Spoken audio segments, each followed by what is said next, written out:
a empezar para poder disfrutar nuestra clase. Amén. ¿Qué les parece si iniciamos orando, pidiéndole a Dios de su gracia? Amén. Dios, te doy gracias porque tú eres bueno, por tu amor, por tu fidelidad, por tu cuidado en nuestra vida. Te damos gracias, Señor, porque nos permites iniciar el año preparando nuestras vidas para tu servicio. Te pido, Señor, que me des la habilidad para poder enseñar y que, Señor, podamos disfrutar cada una de nuestras clases, Señor. Te pido, Señor, que seas tú en medio de nosotros y que podamos comprender la importancia no de leer la Escritura, sino escudriñarla como tú nos lo pides. En el nombre de Jesús, amén. Bueno, hermanos, pues vamos a iniciar con nuestra clase del día de hoy. ¿Sí tienen ustedes por ahí la pantalla que dice métodos de estudio? Sí, ok. Entonces vamos a conocer el día de hoy lo que son a grandes generalidades lo que es el método de estudio bíblico. Como decía Snake, es una materia que yo he estado dando en el instituto y vamos a conocer la razón de por qué nosotros tenemos que no solamente leer, sino escudriñar las escrituras. Entonces, ¿por qué es necesario que nosotros, más allá de leer las escrituras, nosotros nos dediquemos a hacer un estudio bíblico? Creo que todos en algún momento del día tomamos un tiempo para leer la palabra, orar y pues tener algo de refrigerio para nuestras vidas. Pero si alguno de ustedes sirve dentro de la congregación, es necesario que no solamente hagamos una lectura, sino que vayamos a un estudio bíblico. ¿Y cuál es la razón? Una de las razones es porque es una exhortación que la misma escritura nos dice. Cuando nosotros vamos a Proverbios capítulo 2, versículos del 1 al 5, nos encontramos con el pasaje que dice, hijo mío, si recibieres mis palabras y mis mandamientos guardares dentro de ti, haciendo estar atento tu oído a la sabiduría, si inclinares tu corazón a la prudencia, si clamares a la inteligencia y a la prudencia dieres tu voz, si como a plata la buscares y la escudriñares como a tesoros, entonces entenderás el temor de Jehová y hallarás el conocimiento de Dios. Por aquí nosotros encontramos algunos verbos que son acciones que Dios espera de nuestra parte. Si nosotros empezamos a leer el principio, ¿alguno de ustedes encuentra un verbo por ahí? Son acciones de parte de nosotros que Dios espera que nosotros hagamos. Recibir. Recibir, Muy bien, la primera es recibir la palabra. La siguiente, guardar es muy bien, guardar. No solamente hay que recibirla, hay que guardarla. La siguiente ya se la regalé, que es estar atento al oído a la sabiduría. La siguiente, Inclinar. inclinar. Ujú. inclinar el corazón a la prudencia. La siguiente, Calmar. Las manos. clamar a Ujú. la inteligencia. La siguiente, Dar voz, dieres tu voz. dar voz. La siguiente, Buscarla, muy bien, hermana. Y la escudriñar, siguiente, escudriñarla. muy bien, entonces, estas son acciones que Dios demanda de parte de nosotros en cuanto cuando nosotros estamos confrontados con las escrituras. Él desea que la recibamos, que la guardemos, que estemos atentos a ella, que inclinemos nuestro corazón a la prudencia que recibimos por medio de ella, clamar la inteligencia, que demos voz a lo que la palabra de Dios dice, a buscarla y a escudriñarla. Cuando nosotros realizamos estas secciones, entonces podemos seguir con la segunda fase, que es entender el temor de Jehová y hallar conocimiento en Dios. Hoy en día nosotros nos confrontamos con la urgente necesidad de no solamente leerla, como lo he repetido en varias ocasiones, sino en escudriñarla. ¿Cuál es la razón por la que nosotros tenemos que realizar este estudio? Bueno, porque es una exhortación que nosotros encontramos de parte de un consiervo. Si nosotros identificamos a Pablo y Timoteo, Pablo era aquel mentor que Timoteo estaba aprendiendo a cómo conducirse, era el personaje de trascendencia para su vida y él no, en todo lo que es Timoteo, él le permite identificar la importancia de que si iba a hablar, lo iba a hacer con autoridad. Si ustedes empezaron a leer Timoteo, nosotros observamos cómo es un joven aprendiz en el que Timoteo le dice, te vas a quedar en esta iglesia y les vas a hablar a todos los líderes que están en ese lugar porque están haciendo las cosas mal.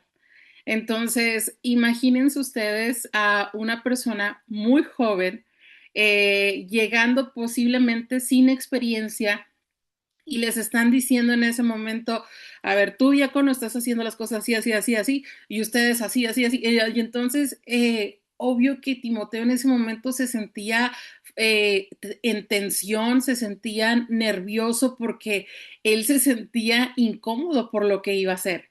Pero no solamente eso, sino yo no sé si cuando la parte cuando leemos y que dice que nadie tenga en poco tu corazón, nadie tenga en poco y sino sé ejemplo. Entonces, normalmente cuando se predica esta porción a los jóvenes es como nadie te puede hacer menos, nadie puede humillarte, pero cuando nosotros vemos el antecedente de esta porción, nos damos cuenta que el colérico Pablo, una persona que hablaba muy enérgico, que hablaba con mucha autoridad, todavía en esa porción le dice, en otras palabras, no sé si lo puedan comprender como un mexicano, el decir, pobre de ti, que las palabras que están saliendo para corrección, las personas no lo tomen con autoridad simplemente por creer que eres joven.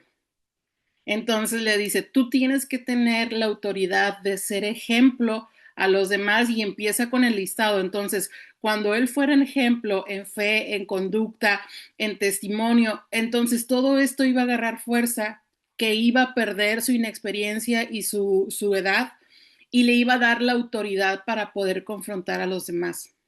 Entonces, cuando nosotros analizamos así las escrituras, podemos comprender que este pasaje no le está hablando a Timoteo al gran campeón que se va a convertir el día de mañana, sino a la necesidad de tener un buen testimonio para que sin importar su edad y la diferencia de experiencias entre el liderazgo, él tuviera autoridad.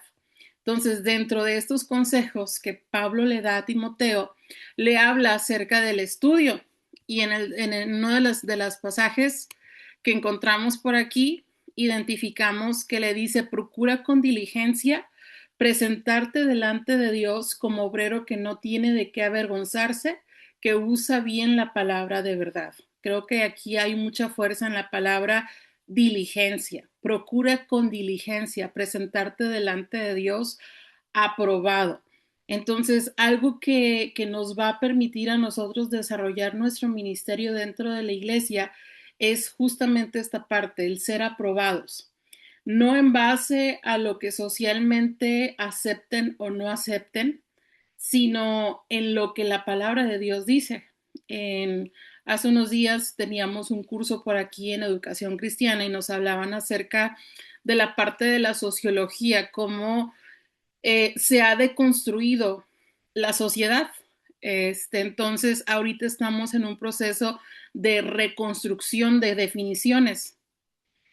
No sé cómo estén ustedes por allá. Nosotros estamos en un segmento que se le llama la nueva educación mexicana, donde se les está enseñando o se les está dando una redefinición de familia en nuestras escuelas, en donde las familias ya no es mamá y papá e hijos, sino que ahora la familia tiene otro concepto en la sociedad.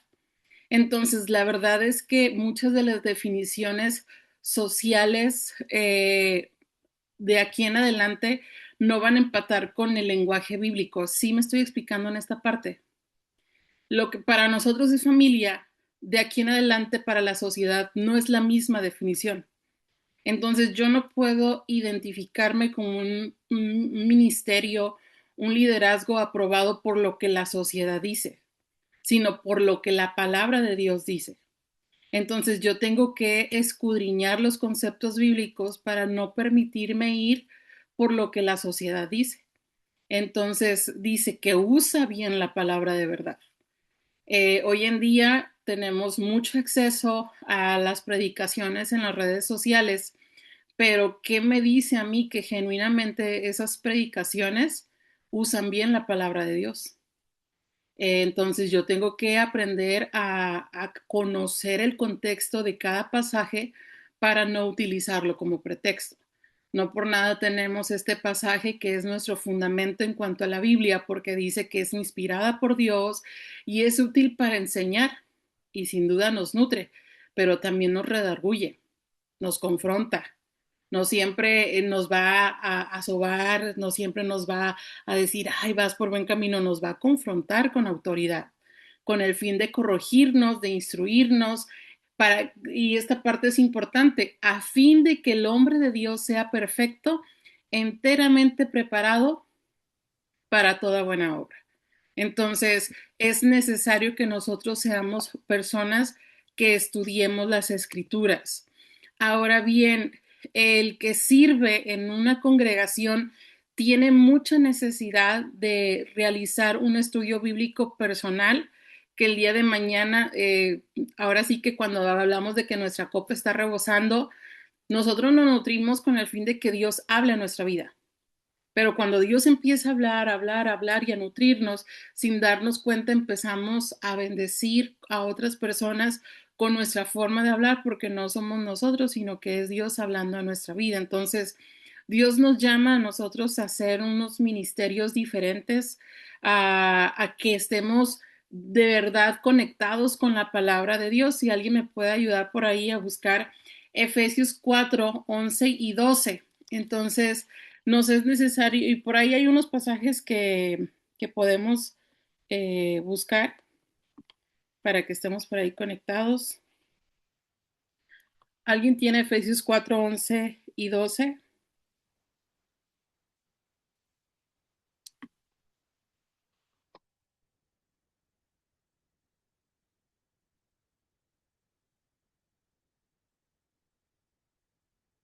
Yo lo tengo, profe, si quieres lo puedo leer. ¿Ok?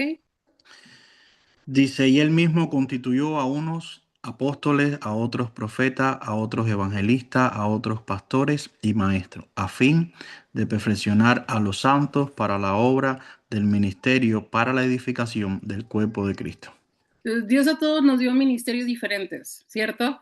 No tengo yo la bendición de cantar, bueno, no sé ni tocar el pandero, pero Dios me dio la habilidad de enseñar, entonces soy necesaria para la parte de la educación, pero quien dirige en alabanza es necesario para que nos introduzca a nosotros a adorar a Dios dentro de nuestra iglesia, pero es necesario que tanto el que canta en nuestra congregación como el que enseña en una escuela dominical o predica o está al frente de algún ministerio, pues tenga el conocimiento de la palabra de Dios, ¿verdad? Y que el texto bíblico que vaya a utilizar sea un texto bíblico que sea congruente. Entonces, todos los que estamos aquí posiblemente estamos sirviendo a Dios en diferentes áreas dentro de la iglesia, pero todos nos es necesario el hacer buen uso de la palabra de Dios y tener conocimiento de él. Entonces, dentro del Nuevo Testamento también podemos nosotros identificar lo necesario que es que estemos preparados en las Escrituras. ¿Alguien me puede ayudar a leer Mateo 28, 19 y 20? Oh, nombres, ustedes no se Amén. preocupen.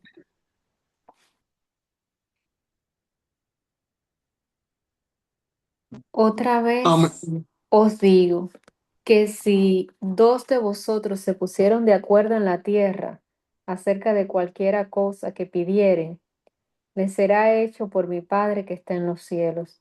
Porque donde están dos o tres congregados en mi nombre, allí estoy yo en medio de ellos. Es Mateo 28, 19, 20. Oh, no, ese es Mateo 18, perdón, Es decir, 28. Amén, yo lo tengo, profe. ujú. Mateo 28, 19 y 20 dice, por tanto, id y haced discípulos todas las naciones, bautizándolos en el nombre del Padre y del Hijo y del Espíritu Santo, enseñándoles que guarden todas las cosas que os he mandado. Y he aquí, yo estoy con vosotros todos los días hasta el fin del mundo. Amén. Entonces, esta es la gran comisión que el Señor nos deja, ¿cierto? Entonces, dentro de esta gran comisión que Dios deja, nos dice ir y hacer discípulos. Pero ¿cómo es que nosotros vamos a ser discípulos? Pues enseñándoles a que guarden todas las cosas que Él ha mandado. No lo que culturalmente yo creo que es bíblico, porque, bueno, ¿quién mejor que ustedes? No conozco la iglesia, pero lo más probable es que sean un cúmulo de diferentes culturas, que si el mexicano, el argentino, qué sé yo, todos tienen diferentes culturas, tan solo todos venimos de diferentes familias y cada uno sabe cómo desarrollar alguna área de su vida. Entonces, no se trata de enseñarles culturas, sino enseñarles lo que la palabra de Dios nos dice? Entonces, cuando es momento de hacer discípulos y es momento de enseñar a los demás, pues es necesario enseñarles a que guarden todas las escrituras. Una vez más nos encontramos con Pablo hablándole a Timoteo en 1 de Timoteo 4:13. ¿Y alguien lo tiene por ahí?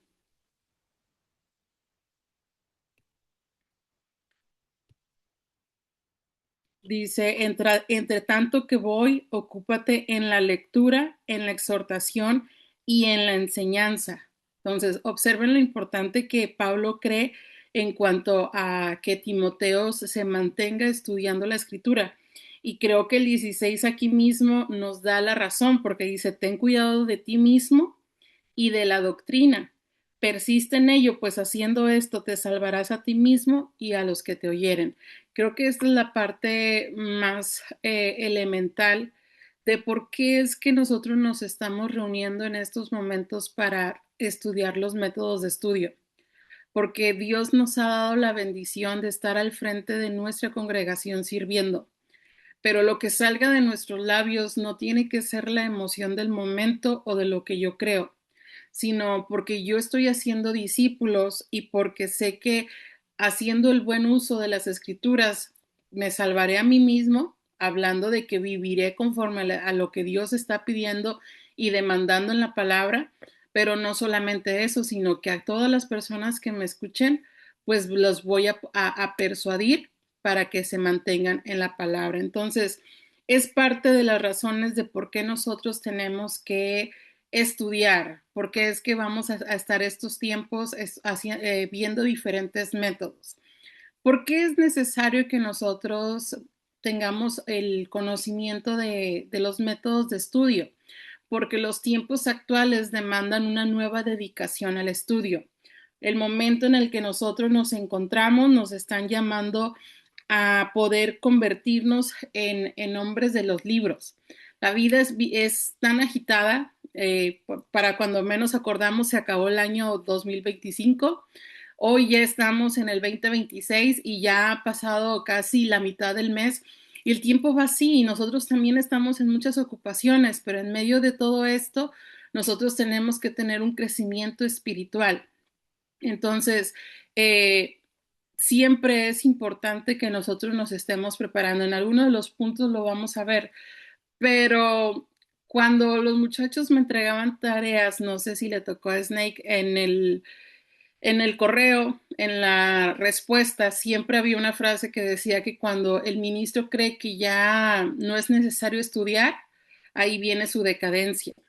Entonces, puede ser que nosotros digamos, es que yo ya tengo un instituto bíblico, ya tengo esta preparación, yo ya tengo aquello, pero si nosotros creemos que con lo que tenemos ya es suficiente, ahí ya viene nuestra decadencia, porque es necesario que nosotros nos convirtamos en el hombre del libro, que constantemente estudia, que analiza y que prepara sus homilías, sus sermones, su estudio que va a hacer con tanta autoridad de poderse presentar y poder confrontar al hombre con su pecado. Entonces hay que hacer frente al mundo que espera las respuestas a cada uno de los problemas y que nosotros podamos hacerlo. Entonces, cuando vemos a Juan el Bautista y que se confronta, dice que él es una voz que clama en el desierto. Claro que venía de un desierto, 400 años donde no habían escuchado, sin duda, estaban sucediendo eventos que en el Antiguo Testamento se habían profetizado. Se estaba haciendo, o sea, Dios no dejaba de mover su mano, pero como tal, hablar Dios en estos 400 años no le habíamos escuchado. Entonces, cuando Juan el Bautista se levanta y dice, yo soy una voz que clama en el desierto, era un desierto espiritual, Era un desierto en cuanto a que el hombre se había hecho indiferente para si quería escuchar o no la palabra de Dios. Y nos encontramos justamente en esos tiempos donde nosotros nos tenemos que convertir en voces que claman en el desierto de la vida espiritual del hombre, donde el hombre simplemente quiere ganar el dinero, ahorita no tiene tiempo para asistir a una iglesia, pero que nosotros podamos ser esas voces que claman en el desierto. ¿Cómo nos vamos a convertir en voces que claman en el desierto? Cuando nosotros hablamos con autoridad lo que la palabra de Dios está diciendo. Yo no soy el eco de lo que un comentarista bíblico dijo, lo que un hombre en un libro muy interesante que leímos comentó, sino que yo al ir a la palabra de Dios, Dios habló a mi vida, me ministró y cuando yo fui a la iglesia, fui con toda la desesperación de quererles decir, miren, esto bendijo mi vida y yo quiero que también bendiga la tuya, porque me convertí en una voz que clama en el desierto, porque venía de haber hablado con Dios. Me gusta mucho cuando Moisés está ya con Dios y el pueblo está en la expectativa de qué va a suceder y luego dice que Moisés regresa a ellos y Moisés no sabía que su rostro resplandecía porque venía de haber hablado con Dios. Lo mismo tiene que suceder con nuestra vida como líderes. Tenemos que estar tan llenos de la presencia de Dios, tan pegado a Él, que al momento de estar al frente en alguno de los servicios, nuestros rostros resplandezcan porque venimos de haber hablado con Dios.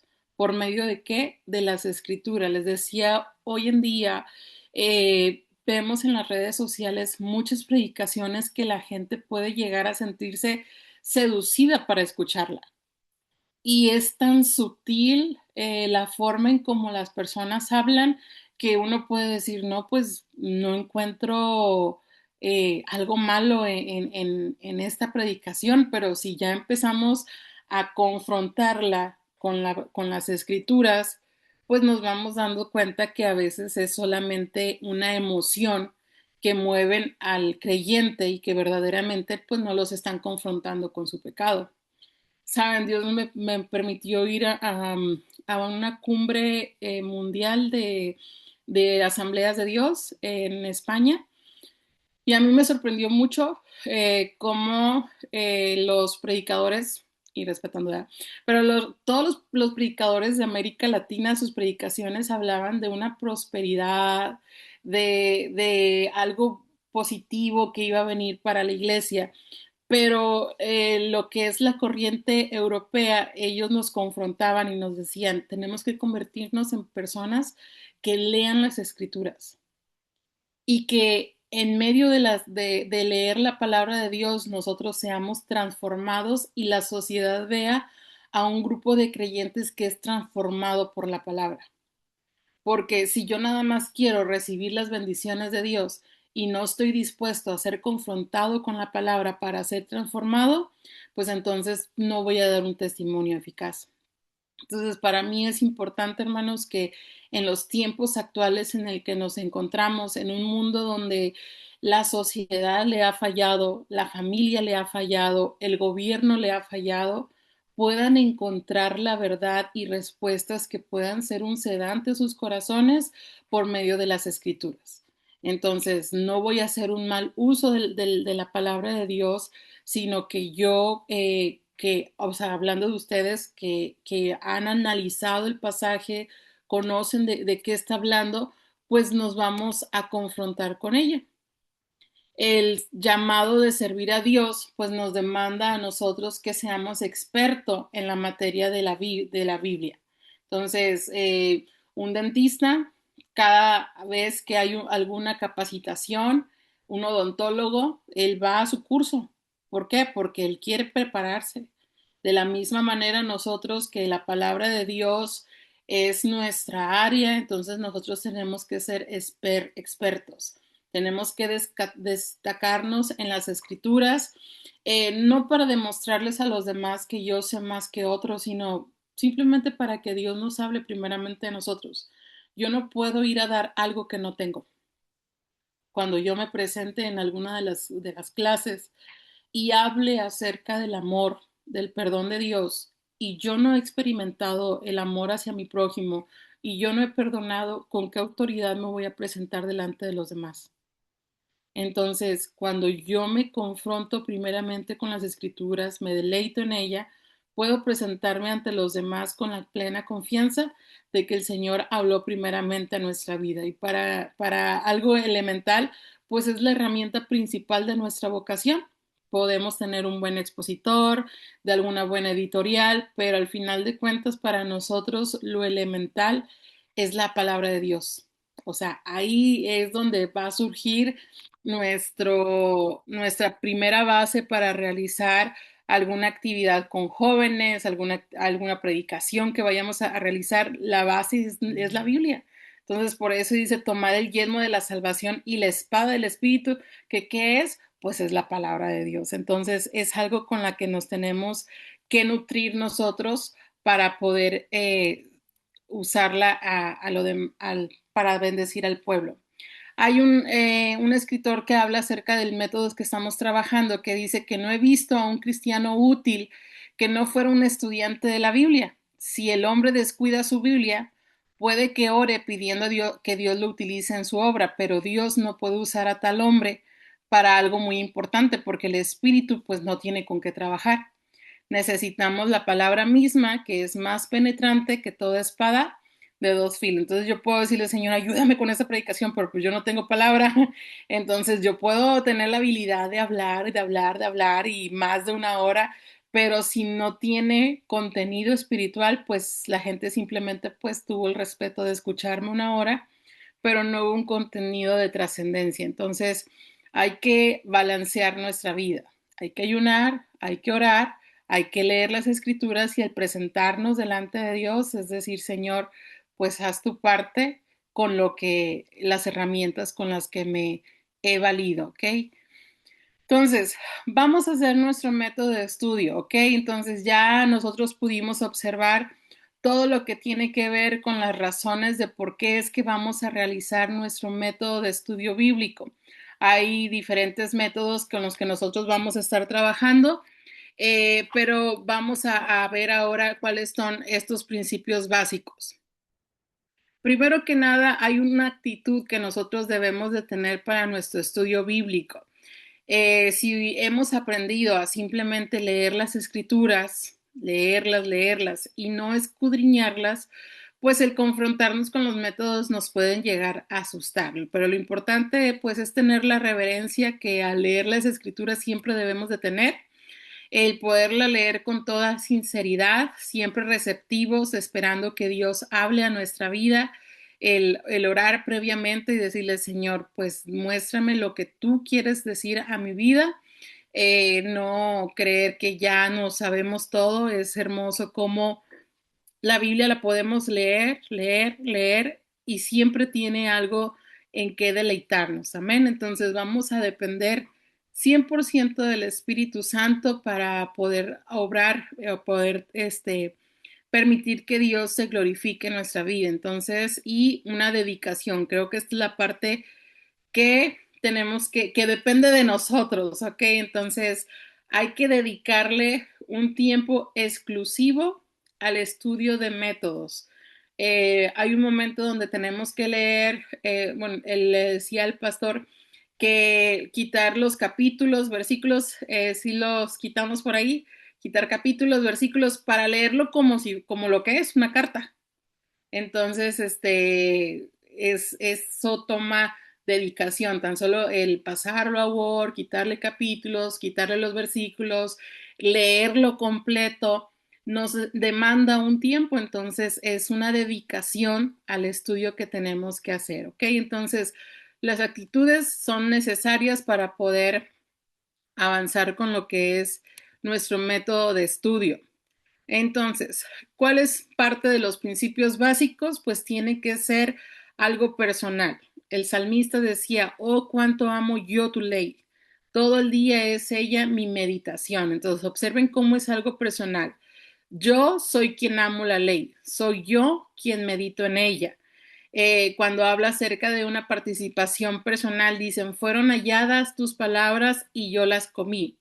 Una cosa es que nosotros hallemos y otra cosa muy diferente es el comer, porque podemos hallar las escrituras, leerlas y no tener o sea, que no tengan una trascendencia en nuestra vida. Pero cuando yo las hallo y cuando como de ellas, me saben diferentes. ¿Por qué? Porque las disfruto, porque me deleito en ella, porque estoy observando lo que cada pasaje dice y tiene para mí. En esta semana estaba dando la materia de profetas menores y veíamos a Habacuc y veíamos cómo hay unas preguntas elementales que Habacuc le hace a Dios y le dice que por qué está sucediendo eso, que por qué no escucha Dios a los justos, que cuando ya el Señor le empieza a decir, no, pues es que va a venir el juicio y el juicio es necesario para corregir, pues, en medio de eso para hacer un refugio. Y entonces dice, pero vas a utilizar a una nación tan mala y vas a permitir que los ídolos babilónicos se lleven la gloria. Y entonces el Señor le dice, no, hay un justo juicio. Y el Señor empieza a hablar a la vida de Habacuc y hacerle comprender la razón de la corrección. Entonces cuando Habacuc la entiende, él empieza en el capítulo 3 a decir, aviva tu obra en medio de los tiempos. Y es una porción muy bonita. Pero cuando Habacuc la dice, aviva tu obra en medio de los tiempos, le está diciendo, envía el juicio que dices que va a venir. Entonces, aviva tu obra en medio de los tiempos, ya, trae ese juicio que dices que nos vas a llevar en cautiverio, aviva tu obra, trae ese juicio. Pero después le dice, pero en medio de tu ira, acuérdate de tu misericordia. Entonces le dice, trae tu juicio, aquí, ya sé, ya lo entendí, es necesario que nos lo vivamos, pero en medio de esa ira, ten misericordia. Y entonces, como él lo entiende perfectamente, empieza a decir, Señor, o sea, sé que vamos a vivir por este proceso, sé que va a ser doloroso, sé que no va a ser fácil, y mira, aunque falte el producto del olivo, aunque falte lo que falte, yo con todo me alegraré. Entonces, sí observamos que cuando leemos de forma aislada el aviva tu obra en medio de los tiempos, creemos que es como, mira, pues sí, que aviva la obra.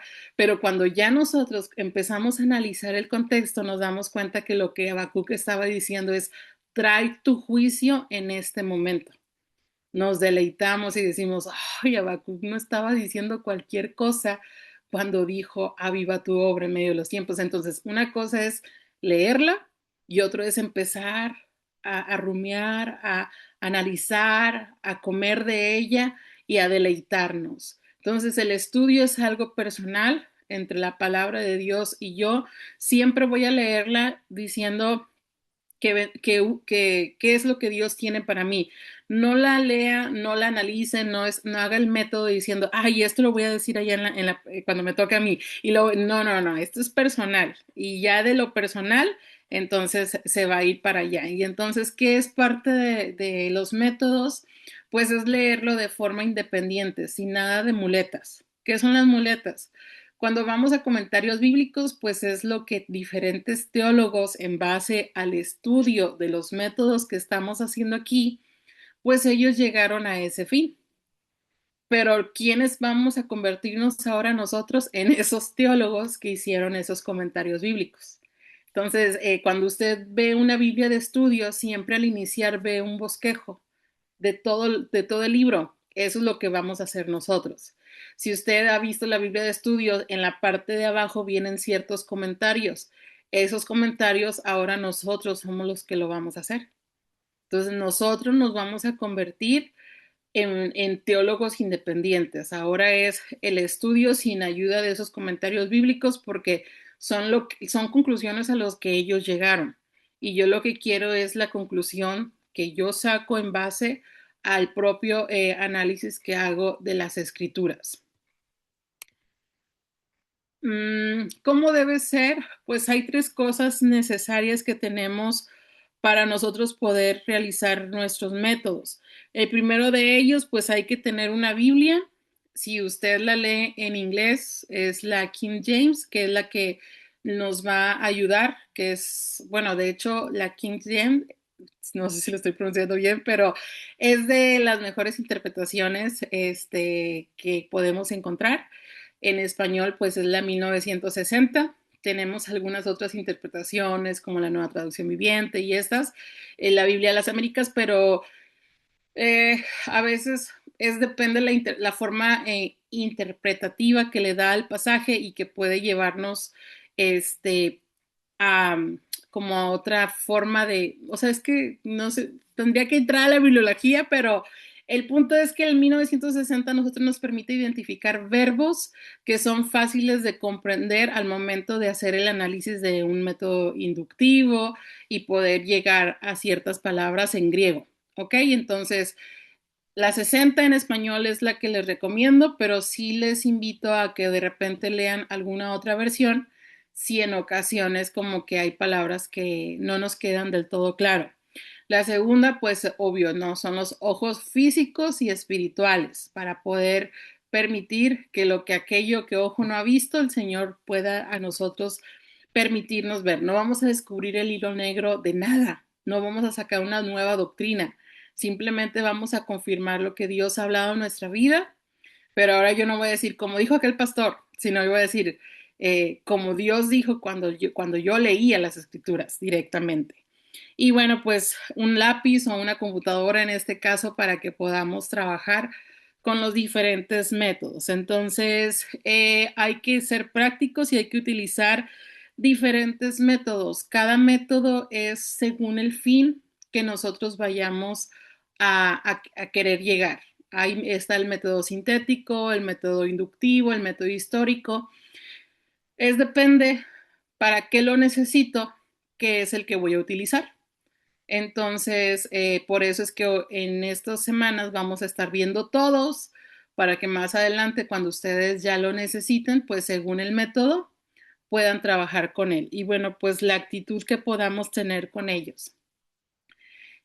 Confrontarnos con escudriñar las escrituras nos puede llegar a asustar, podemos sentir que como que, ay, pero esto y aquello, pero vamos a estar con un corazón sensible, sabiendo que Dios va a bendecir nuestra vida, con un corazón de estudiante, deseosos de aprender y pues saber que es nuestro pan diario el estar con las escrituras, analizándolas, sabiendo qué es lo que Dios tiene para nuestra vida. En una vista general o panorámica que podamos tener de las escrituras, vamos a estar viendo lo que es el método sintético. ¿Qué es el método sintético? Nos permite a nosotros conocer el panorama general, de forma general lo que se estaba viviendo en el libro entero. Entonces vamos a identificar qué nos está hablando. Mandaron una carta, ¿qué nos está diciendo esa carta? Es un libro de forma general de qué está hablando el libro. Entonces, cuando nos mandan una carta, cuando nos dejan un recado, hay una temática principal y esa la vamos a conocer por medio del método sintético. El método inductivo va de lo general a lo particular. Nosotros ya vimos en el sintético de qué nos habla toda la carta, pero cuando estuve viendo la carta empezaron a surgirme dudas. Cuando voy a hacer una predicación, yo no me quiero salir de mi predicación, yo quiero que el mismo pasaje desarrolle la predicación. Entonces el método inductivo me permite mantenerme en ese pasaje y es lo que nos va a ayudar el método inductivo. El biográfico nos permite conocer la vida de los autores o destinatarios de la carta para saber en qué momento se encontraba, por qué se los mandó a los destinatarios. El método histórico me permite conocer el panorama general en cuanto a su marco histórico, cultural, económico y a veces este es muy importante porque estamos en un vacío ecológico, se le llama. Este vacío ecológico es el espacio que hay entre el tiempo en el que se desarrolló las historias bíblicas, lo que ocurrió cuando se escribieron, a los tiempos en los que nos encontramos hoy en día. Hay un vacío ecológico en cuanto al lenguaje. El lenguaje que se utilizó en las escrituras no es el mismo que nosotros hablamos. Hay un vacío ecológico en cuanto a los años. Entonces, yo necesito conocer el contexto histórico para poder visualizar los tiempos o la razón por la que muchas veces se escribió la carta. Entre los no sé si se acuerdan cuando Isaac envía a un siervo para su hijo, no sé, me ando perdiendo ahora mi Isaac, y el siervo dice, que traiga, aquella mujer que nos dé de tomar a a todos los camellos que llevemos, esa mujer va a ser. Y entonces cuando lo leemos así de forma literal, podemos decir, pues qué persona no, al ver las necesidades de los demás, pues no los atiende, los ve necesitados de agua, pues pues les da de tomar. Sobre todo por la cultura judía, que eran muy dados a ver las necesidades de los demás. Pero cuando ya nosotros empezamos a analizar el método histórico, lo que sucedía alrededor, nos damos cuenta que los pozos de agua que estaban en los tiempos bíblicos de los patriarcas no son los mismos que nosotros nos encontramos hoy en día, sino que eran unos que estaban a la base del piso. Cuando las personas necesitaban sacar agua, no era que metían algún balde y lo sacaban con agua, sino que las personas tenían que descender a un pozo. Más o menos un pozo para que pueda sacar agua son cerca de 20 metros, y cada camello, cuando no tiene mucha sed, toma cerca de 100 litros. Pues no sé cuántos pudieran ser en galones, pero son muchos. Y aquellos camellos no eran uno, no eran dos, no eran cinco. Entonces lo que le estaba pidiendo era una cosa pesada, pero que nosotros, al leerlo así de manera superficial, no conocemos la profundidad que aquel siervo estaba pidiendo para identificar a aquella mujer. Cuando nosotros vemos los pasajes, cuando habla de aquel vecino importuno que toca la puerta y dice, ¿quién no abre? Y entonces lo vemos de forma literal y decimos el vecino importuno. Pero la verdad es que cuando vemos el contexto histórico del pueblo, es que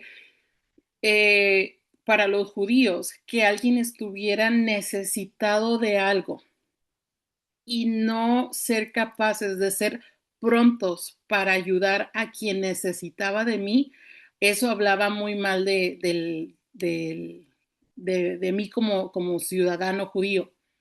Entonces, cuando se da aquella parábola, dice, ¿quién no que viene y toca por la noche, no sale? Habla de la prontitud para ayudar a quien está en necesidad.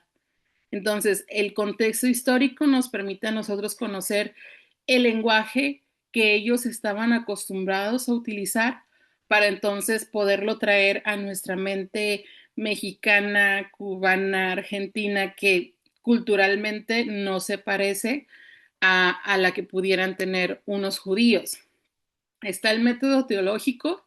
Si ustedes se acuerdan, por ejemplo, cuando nosotros encontramos toda la Biblia nos habla de un solo tema, ¿ok? Que es la obra redentora de Cristo. La obra redentora, todo. En el Antiguo Testamento nosotros encontramos la preparación de la obra redentora. Se está preparando la llegada de la obra redentora. En los evangelios nosotros encontramos la manifestación de la obra redentora, el Cristo encarnado. Después nosotros vemos cómo una vez que Cristo muere, la iglesia se dispersa, y entonces en Hechos, mientras iban huyendo, la gente iba hablando acerca de lo que Cristo había hecho. Y entonces nosotros en Hechos encontramos la proclamación de la obra redentora, todos hablando acerca de la obra redentora. Pero llegaron a otras naciones donde, al ser confrontados con el Espíritu, decían, pues culturalmente estoy acostumbrado a hacer esto, pero ¿será correcto? Y entonces empezaron a tener dudas. Y en todas las cartas son la explicación de la obra redentora. Entonces les explican acerca de cómo tenían que comportarse gracias a esta obra redentora. Y en Apocalipsis, pues es la consumación.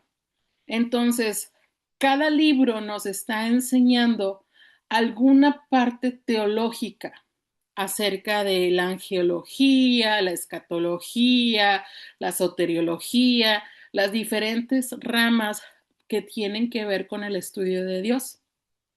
Entonces, Cuando nosotros analicemos Timoteo, nos vamos a dar cuenta que nos está dando fundamentos bíblicos que yo voy a sostener para hablar acerca de una parte de la Biblia. Entonces, si yo quiero hablar acerca de Jesús a una persona que no cree y no solamente cree, sino que le gusta debatir, yo necesito utilizar pasajes bíblicos que genuinamente me hagan defender mi fe. Entonces, gracias al estudio teológico, yo agarro los pasajes que me den fundamentos sobre una de las áreas que tiene que ver con estudiar con Dios. Y el último, pues son métodos devocionales que nos permitan a nosotros día con día escudriñar las escrituras, tener nuestro momento de devocional, nuestro momento personal de estudio bíblico que nos permita decir, el día de hoy busqué a Dios, no porque leí las escrituras, sino porque las estudié, las analicé y me deleité en ellas. Entonces, son partes de nuestra vida que vamos a estar viendo. Durante estos días, lo que vamos a estar haciendo es que vamos a conocer un método. Por ejemplo, la próxima semana estaremos viendo el método sintético. Vamos a identificar su definición del método, qué significa, de dónde viene. Después vamos a ver los pasos para poder hacer el método sintético. Cuántas veces hay que leerlo, qué es lo primero que identificamos en el método, cómo es que se va fraccionando. Vamos viendo el desarrollo. Y después lo que es la demostración. Ahora ya que ustedes ven cómo son los pasos para realizar un método, entonces ahora lo que nos ocupa hacer pues es trabajar sobre ese método. No sé si sobre esta parte que es con la que vamos a estar trabajando, haya alguna duda,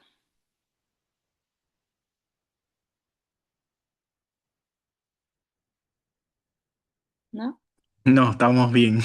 Muy bien, entonces la próxima clase, hermanos, vamos a estar conociendo el método sintético y vamos a estar viendo sobre estos puntos. Entonces, el día de hoy, hermanos, nos confronta nuestra clase a poder identificar la importancia de realizar métodos. No solamente es leer, no solamente es decir todos los días abrir un versículo, sino escudriñar. Si ustedes todos son líderes en la congregación, yo necesito ser una persona de libro porque pues no puedo simplemente hablar porque se me da la habilidad de hablar, sino que todo lo que yo diga tenga un sustento. ¿Cuál va a ser el sustento? El sustento bíblico.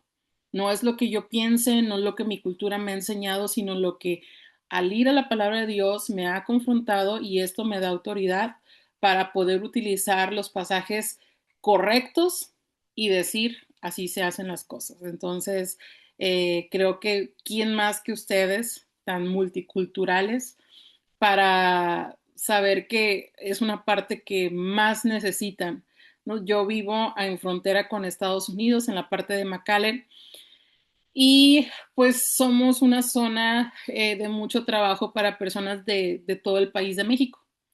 Entonces, aun cuando es solo México, tenemos muchos estados y cuando llegan a la iglesia, pues son diferentes culturas, pero que al momento de confrontar con la palabra de Dios, pues es lo que la palabra de Dios dice y no lo que yo diga. Entonces, si tan solo nosotros podemos llegar a tener esos conflictos que de diferentes culturas de un mismo país, pues imagínense ustedes en una ciudad tan grande en donde pues tenemos que ser confrontados con las escrituras. Amén. No sé si por ahí tengamos alguna duda. No, profe. Desafío lo que tenemos. Sí. Fíjese. Lo importante es disfrutar nuestra clase, les aseguro Sí, que será de mucha bendición. En lo personal me apasiona, me gusta mucho y espero puedan ver los resultados de deleitarnos en las escrituras. Amén. Y cuidarnos de mantenernos firmes en ella. amén. Profe, quiero tomar un momento para agradecerle al pastor William. Es un pastor acá de la zona también que está con nosotros. Y había otro pastor que se llama Luis Manuel, que me mandó un mensaje y me dijo, oye, esa mujer sabe lo que está diciendo. Dice, ya me dio un golpe con lo de Abacú. Pero sí, profe, fíjate que él me dijo, dice, tengo que salir porque tiene un compromiso, algo que tienen que hacer la próxima semana en su iglesia, y mi mejor texto me dijo, no me dejes de enviar la grabación, y a partir de la próxima semana, tenlo por seguro que no me voy a perder de una clase. Amén. Gracias, profe, gracias por... Yo sé que usted es una mujer apasionada, y yo le decía a mi esposa, para mí es una de las mujeres que... Conozco otras mujeres así como usted, y yo, pero es uno de los referentes que yo digo, es una mujer joven pero que se ha dado a la escritura. Y para mí eso tiene gran valor. Yo digo, verdaderamente cada enseñanza es impresionante. Así que aquí ya vemos 2 o 3 heridos ya por la palabra. Bueno, hermanos, pues que Dios les bendiga y nos vemos la próxima semana. Un abrazo, Dios le guarde, profe. Dios les guarde. Amén. Muchas gracias, bendiciones. Muchas gracias.